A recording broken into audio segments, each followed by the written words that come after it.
Yun, ano, peace, magandang umaga, another day, another trip, glow in the dark. So, ayan, nagising na tayo alas 6, mag-aasikaso na tayo, punta muna tayo ng tindahan, ayan, painit muna tayo ng motor, syempre. Hindi natin re-revolusyon niya kasi mali pala daw yung ganun. Pag nagpapainit ka ng motor sa sasakyan, dapat di mo daw nire-revolusyon, nakakasira daw yun. Ayun, kitang-kita naman natin, napakaganda ng kalangitan, maaraw, pero may darating na naman daw na habagat o bagyo yata, nako po. So, ayun nga, ano, wala namang bago, asikaso muna tayo dito, araw-araw ko naman ginagawa yan sa tindahan, nag-invent bumibili ng mga kailangan or kulang. Yun, pagtapos natin mag-asikaso sa tindahan, rekta na tayo dito sa bahay para magkamada ng mga gamit ni Esme dahil may event tayo ngayon. So marami silang event ngayon, 4, pero syempre iba-ibang team yun. Hindi lahat madadrivean ko, hindi lahat mahatid at sundo ko. So yung pwede lang. Yun, ang unang pinuntahang event natin ngayon dito sa may McDo sa may Salitra. Yan. Siyempre kasama rin natin ng mga bata. So tayo mag-aalaga dyan habang nag-grind si Esme. So ayun angas din ang kinalabasan. One panel lang, napakasimple lang. Yun, so inuiwan muna namin sila Esme doon. Kasama ko yung mga bata dahil ihatid ko naman si Russell Westbrook dito sa Kenny Rogers Dasma. Yun, mag-alas 4 na pala. So umuwi kami ng mga bata sa bahay. Doon na kami kumain at nagtambay. So hirap kasi pag sa labas magulo yung dalawa na yan. So susunduin na natin si Esme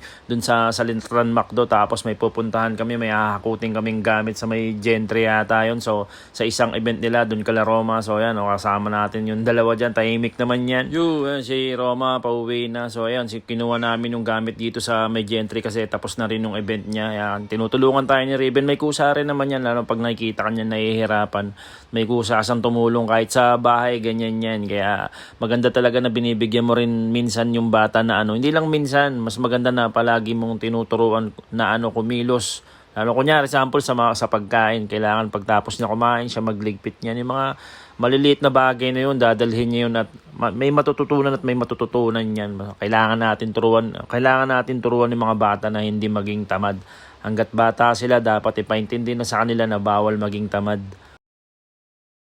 Yun, dito tayo sa malapit na private resort sa amin sa John Caesar. So may nag-arkila sa atin ng modern videoke. Ang solid ng renta ni boss ngayon dahil kinuha niya yung modern videoke natin ng 2 araw. So Sabado hanggang Linggo. Naikwento ko nga sa asawa ko, sabi ko harap-harapang binastos yung videoke dito sa mismong resort. Kasi may big videoke rin sila dito pero sa amin yung pinili.